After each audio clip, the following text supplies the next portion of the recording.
नमस्कार, फाइटर समाचार में आपका स्वागत है। पेश आज 29 नवंबर शाम 4 बजे राजस्थान की खास खबरें।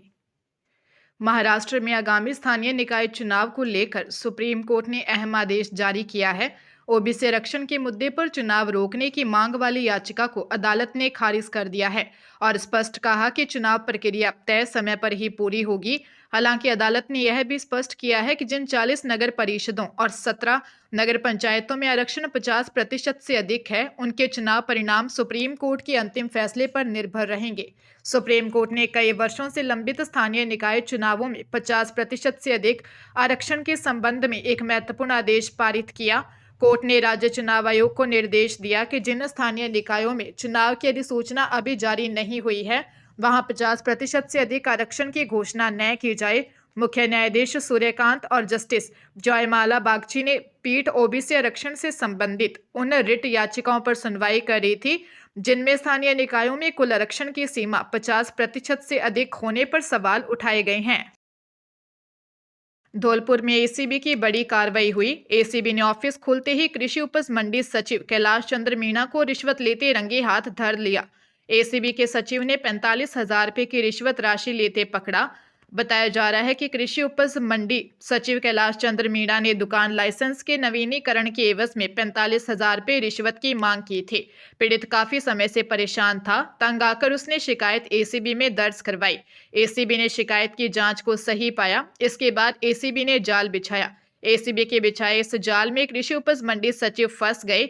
एसीबी की कार्रवाई अभी जारी है। बताया जा रहा है कि थोड़ी देर में प्रेस कॉन्फ्रेंस के जारी इस पूरी कार्रवाई का ब्यौरा दिया जाएगा। अभी खबर अपडेट हो रही है।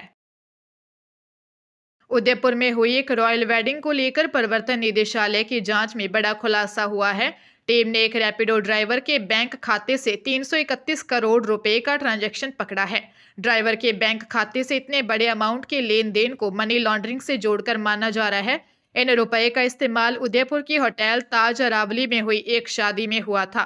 जांच में सामने आया कि 19 अगस्त 2024 से 14 अप्रैल 2025 के बीच रैपिड ड्राइवर के खाते में 331 करोड़ 36 लाख रुपए जमा हुए और फिर तुरंत आगे भेज दिए गए। दरअसल ईडी को जब कई संदिग्ध खातों की जांच की तो सामने आया कि यह मनी ट्रेल एक बैटिंग ऐप से हुआ। जब ईडी ने ड्राइवर से पूछताछ की तो उसने इस बड़ी रकम के बारे में जानकारी होने से इनकार किया। उसने बताया कि कभी भी उसने किसी को खाता चलाने की अनुमति नहीं दी। वो अपनी कमाई से घर की मरम्मत तक नहीं करवा पा रहा है। ड्राइवर ने बताया कि वह डिजिटल ट्रांजैक्शन बहुत कम करता था और अपने बैंक ऐप का भी नियमित इस्तेमाल नहीं करता था। भीलवाड़ा में बहू की हत्या में सास को आजीवन कारावास की सजा सुनाई है। साथ ही 60,000 रुपये जुर्माना भी लगाया है। अतिरिक्त सेशन न्यायालय महिला उत्पीड़न प्रकरण ने दहेज हत्या के 8 साल पुराने मामले में यह फैसला सुनाया। कोटड़ी थाना क्षेत्र के ककरौलिया माफी गांव के कुएं में 20 अक्टूबर 2017 को निर्मला उर्फ निर्मा पत्नी मनीष तेली का शव मिला था। मामले में निर्मला के भाई मंगरौप थाना क्षेत्र के पप्पूलाल तेली ने दहेज हत्या का मामला दर्ज करवाया था, जिसमें बताया कि साल 2014 में निर्मला की शादी के बाद से पति मनीष, सास प्यारी देवी और ससुर राजेंद्र उर्फ राजूलाल दहेज में सोने की चेन समेत अन्य सामान लाने का दबाव डालते थे। घटना से करीब 18 दिन पहले ससुर ने फोन कर निर्मला को घर भेजने को कहा। इसके बाद निर्मला को ससुराल भेजा। 16 अक्टूबर 2017 को उसकी हत्या कर दी। पुलिस ने जांच के बाद शक के आधार पर सास प्यारी देवी को गिरफ्तार कर कोर्ट में चालान पेश किया। हरियाणा के पंचकुला में एक महिला की बीमारी ठीक करने का झांसा देकर बदमाशों ने उसके गहने उतरवा कर मौके से फरार हो गए। सेक्टर 14 थाने में सेक्टर 16 बुडनगपुर निवासी महिला राम देवी ने बताया कि वह सेक्टर 10 में काम करती है। शाम को वह काम से लौट रही थी। जब सेक्टर 16 में शराब के ठेके के पास पहुंची तो वहां 3 युवक मिले। उनमें से एक ने कहा कि आंटी आप बीमार लग रही हो, हमारे साथ चलो, हम आपकी विद्या से ठीक कर देंगे।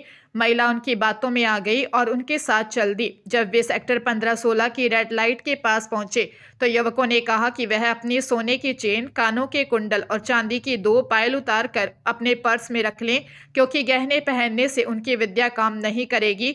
थोड़ी देर बाद तीनों युवक एक एक कर वहां से चले गए। जब महिला ने पर्स देखा तो उसमें से गहने और नकदी गायब थे। पुलिस ठगों की पहचान के लिए सीसीटीवी कैमरे खंगाल रही है।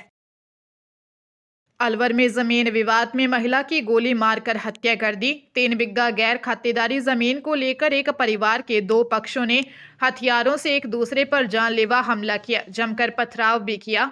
इस बीच एक पक्ष के लोगों ने फायरिंग कर दी, जिसमें एक महिला को गोली लगी। उसने मौके पर ही दम तोड़ दिया। 6 लोग घायल हुए हैं। घटना नौगावा थाना क्षेत्र के मुबारकपुर के पास रायसिकबास गांव की है। एएसपी शरण गोपीनाथ कामले भारी पुलिस बल के साथ घटनास्थल पर पहुंचे। पुलिस ने 4 संदिग्धों को हिरासत में लिया है। उनसे गहन पूछताछ जारी है। मौके पर 4 थानों लक्ष्मणगढ़, बग्गड़ तिराहा, रामगढ़ और नौगावा की पुलिस तैनात है। एएसपी गोपीनाथ शरण कामले ने बताया कि एसपी सुधीर चौधरी के निर्देश पर कई थानों की टीम मौके पर मौजूद है। फिलहाल शांति व्यवस्था बनाए रखने का प्रयास किया जा रहा है। कोटा जिले में एसीबी ने तिलम संघ कोटा में जीएम रमेश चंद बैरागी को 30,000 रुपए की रिश्वत राशि लेते रंगे हाथ गिरफ्तार किया था। गिरफ्तारी के बाद जब एसीबी की टीम ने उसके घर और अन्य ठिकानों पर सर्च अभियान चलाया तो बैरागी की करोड़ों की संपत्ति सामने आई। टीम को सोना चांदी, जमीन, दुकानें, बैंक एफडी, बीमा पॉलिसियां और एक लग्जरी वाहनों जैसी बड़ी मात्रा में चल अचल संपत्ति के दस्तावेज मिले।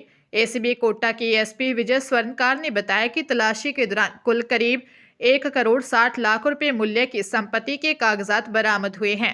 इनमें तिलम संघ के जीएम के नाम 4 दुकानें, 1 मकान, 1 फ्लैट, 3 प्लॉट और 3 अलग अलग जगहों पर कुल 28 बिग्गा जमीन शामिल है।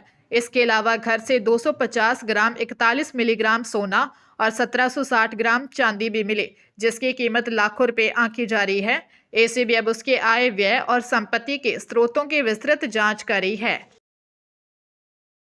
प्रदेश सरकार के कार्यकाल में दबी शिक्षा अधिकारियों की सीधी भर्ती प्रक्रिया को लेकर 27 साल बाद एक बार फिर हलचल शुरू हो गई है। इससे प्रदेश की माध्यमिक शिक्षा व्यवस्था को नई ऊर्जा मिलने की उम्मीद जगी है।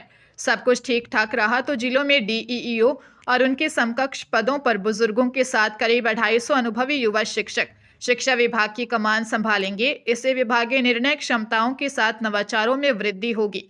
वह शिक्षा का स्तर सुधरने के आसार हैं। गौरतलब है कि हाल ही बीकानेर निदेशालय स्तर पर हुई बैठक में इस भर्ती प्रक्रिया को शुरू करने के प्रस्ताव पर चर्चा हुई। वैसे मसला नया नहीं है। सन 1998 में गहलोत सरकार के समय भी इस पर मशक्कत हुई थी। प्रक्रिया को लेकर नियम भी बनाए। सीबीईओ के नए पदों के सृजन के सिवा कोई ठोस कदम नहीं उठे। नतीजे में पदोन्नति पर रिटायरमेंट की कगार वाले वरिष्ठों को लगाने का क्रम ही चला है। झुंझुनू की एडीजे कोर्ट ने पत्नी की हत्या का दोषी मानते हुए उम्र कैद की सजा सुनाई है। हत्या में शामिल चचेरे भाई और एक साथी को भी उम्र कैद की सजा सुनाई है। कोर्ट ने तीनों पर 50-50 हजार का जुर्माना भी लगाया। कोर्ट ने सजा सुनाते हुए कहा, मामला पति पत्नी के रिश्ते को तार तार करने वाला है, जिसमें पति ने ही षड्यंत्र रचकर अपनी पत्नी की हत्या करवाई। हत्या के समय दोनों के छोटे छोटे बच्चे थे, जो सामाजिक दृष्टि से अत्यंत पीड़ादायक है। सरकारी वकील नंद किशोर ने बताया कि 2018 में हुई हत्या के मामले में 7 साल बाद फैसला आया है। न्यायाधीश आशीष कुमार ने 32 वर्षीय अनीता के पति 42 वर्षीय नरेश कुमार, उसके फुफेरे भाई सिकंदर और साथी जितेंद्र उर्फ कालू को दोषी मानते हुए उम्र कैद की सजा सुनाई है। उदावास निवासी अनीता देवी की शादी साल 2006 में गलडाना खुर्द निवासी नरेश कुमार से हुई थी। शादी के बाद दोनों के संबंध बिगड़ गए और मामला पारिवारिक न्यायालय में तलाक तक पहुंच गया था। 6 सितंबर 2018 को अनीता की हत्या की गई थी। पंजाब के मानसा में बुढलाडा पुलिस ने 6 महीने पहले हुए एक लड़की के मर्डर केस को सुलझा लिया है। पुलिस ने हत्या के आरोप में उसके प्रेमी को गिरफ्तार किया। आरोपी ने प्रेमिका की हत्या की थी। पुलिस अब लड़की के शव की तलाश कर रही है। बुढलाडा थाना पुलिस इंचार्ज कौर सिंह ने बताया कि मृतक लड़की करमजीत कौर के पिता लीला सिंह निवासी बीरों कला ने 16 जून 2025 को अपनी बेटी के लापता होने की सूचना पुलिस को दी थी। इसके बाद पुलिस ने लगातार इस मामले में जांच की। जांच के दौरान पुलिस ने फतेहगढ़ जिला संगरूर निवासी बलविंदर सिंह को शामिल किया। गहन पूछताछ के बाद बलविंदर सिंह ने कबूल किया कि उसने ही लड़की की हत्या की थी। लड़की मोहाली के एक अस्पताल में काम करती थी, जहां उसकी जान पहचान बलविंदर सिंह से हुई थी। लड़की बलविंदर सिंह पर शादी के लिए दबाव बना रही थी। बलविंदर पहले से ही शादीशुदा था, इसलिए उसने हत्या का प्लान बनाया।